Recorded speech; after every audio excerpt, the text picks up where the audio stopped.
Hello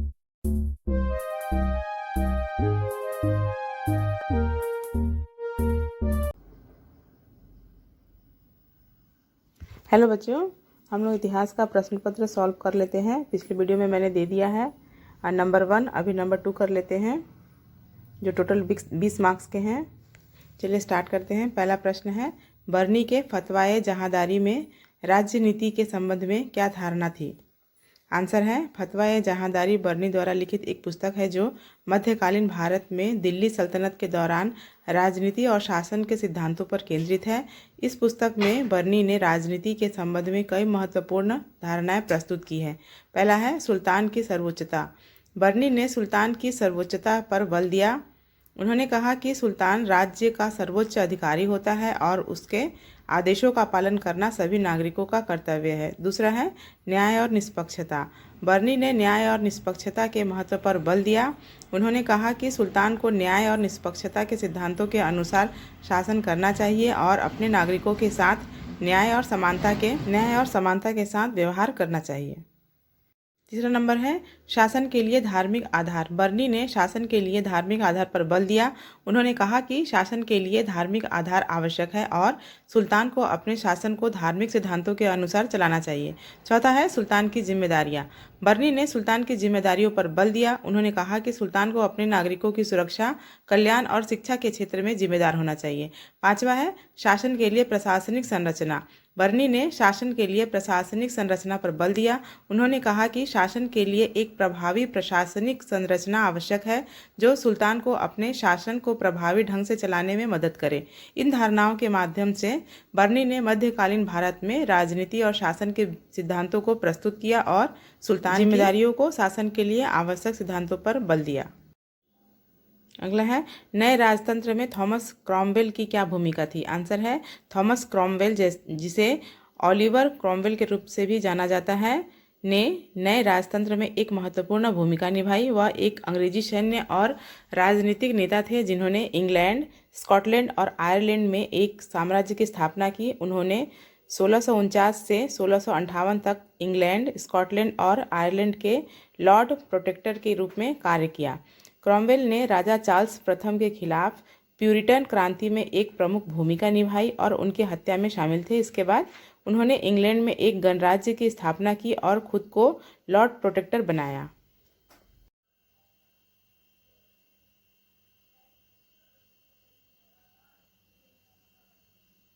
Thomas Cromwell एक अंग्रेजी राजनेता और कानूनविद थे जिन्होंने हेनरी 8 के शासनकाल में एक महत्वपूर्ण भूमिका निभाई। वह इंग्लैंड के लॉर्ड चांसलर और हेनरी 8 के मुख्य सलाहकार थे। क्रॉमवेल की भूमिका। क्रॉमवेल ने हेनरी 8 के शासनकाल में कई महत्वपूर्ण कार्यों में भाग लिया जिनमें से कुछ प्रमुख है। पहला है इंग्लैंड की चर्च की स्वतंत्रता। क्रॉमवेल ने हेनरी 8 को इंग्लैंड की चर्च को रोमन कैथोलिक चर्च से अलग करने में मदद की। इसने इंग्लैंड की चर्च को एक स्वतंत्र संस्था बनाया। दूसरा है हेनरी 8 की शादियों में मध्यस्थता। क्रॉमवेल ने हेनरी 8 की शादियों में मध्यस्थता की, विशेष रूप से उनकी पहली पत्नी कैथरीन ऑफ ओरेगन से तलाक के मामले में।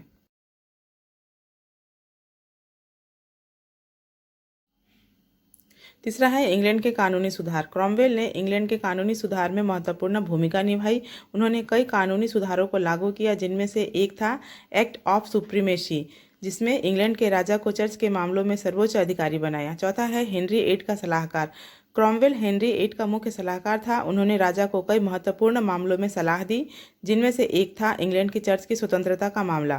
क्रॉमवेल की मृत्यु। क्रॉमवेल की मृत्यु 1540 में हुई थी। उन्हें हेनरी 8 द्वारा मृत्युदंड दिया गया था क्योंकि उन्हें राजा के खिलाफ विद्रोह के आरोप में दोषी पाया गया था। तीसरा है मनसबदारी प्रथा क्या है? इसकी विशेषताओं का वर्णन कीजिए। आंसर है, मनसबदारी प्रथा मुगल साम्राज्य में एक प्रशासनिक प्रणाली थी जो बादशाह अकबर द्वारा शुरू की गई थी। इस प्रणाली में साम्राज्य को विभिन्न प्रांतों में बांटा गया था और प्रत्येक प्रांत का प्रशासन एक मनसबदार के हाथ में था। मनसबदार एक उच्च पदस्थ अधिकारी था जो साम्राज्य के नाम पर प्रांत का प्रशासन करता था। उनके पास प्रशासनिक, सैन्य और न्यायिक अधिकार थे। वह प्रांत में शांति और व्यवस्था बनाए रखने, राजस्व संग्रह करने और साम्राज्य के नियमों को लागू करने के लिए जिम्मेदार था। मनसबदारी प्रथा एक प्रशासनिक प्रणाली थी जो मुगल साम्राज्य में प्रचलित थी।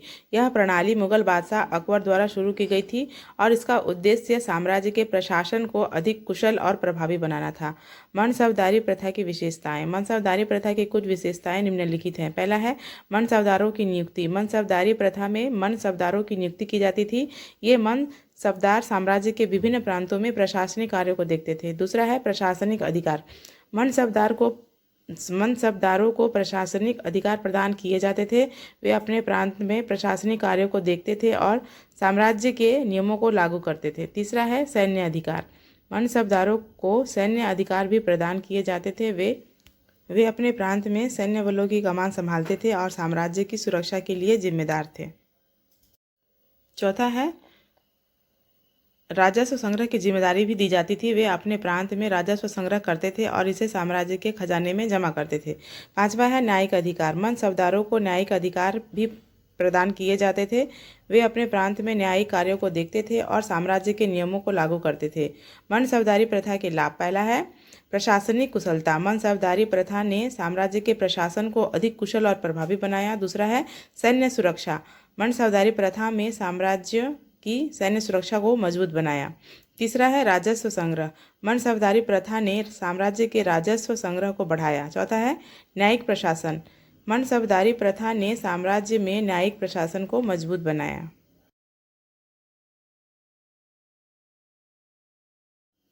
चौथा नंबर क्वेश्चन है सूफी आंदोलन के परिणामों को लिखिए। आंसर है सूफी आंदोलन के कई महत्वपूर्ण परिणाम हुए। इस आंदोलन ने भारत में इस्लाम के प्रसार में महत्वपूर्ण भूमिका निभाई। सूफी संतों ने अपनी शिक्षाओं और नवीन उदार प्रथाओं के माध्यम से इस्लाम के संदेश को फैलाया, जिसमें इस्लाम के आंतरिक आध्यात्मिक सिद्धांतों पर बल दिया गया, जैसे कि प्रेम, भक्ति और आत्मशुद्धि के माध्यम से अल्लाह से निकटता की तलाश करना। सूफी आंदोलन ने भारतीय समाज में एकता और सामंजस्य को बढ़ावा देने में भी महत्वपूर्ण भूमिका निभाई। सूफी संतों ने सभी धर्मों और समुदायों के लोगों को एक साथ लाने का प्रयास किया और उन्हें एकता और प्रेम के महत्व के बारे में सिखाया। इसके अलावा सूफी आंदोलन ने भारतीय संस्कृति में एक नए और अनोखे रूप को जोड़ा। सूफी संतों ने अपनी शिक्षाओं और प्रथाओं के माध्यम से भारतीय संस्कृति में एक नए और अनोखे रूप को जोड़ा, जो इस्लामी और भारतीय परंपराओं का मिश्रण था। सूफी आंदोलन के 10 प्रमुख परिणाम निम्नलिखित हैं। इस्लाम का प्रसार। सूफी आंदोलन ने भारत में इस्लाम के प्रसार में महत्वपूर्ण भूमिका निभाई। एकता और सामंजस्य। सूफी आंदोलन ने भारतीय समाज में एकता और सामंजस्य को बढ़ावा देने में महत्वपूर्ण भूमिका निभाई।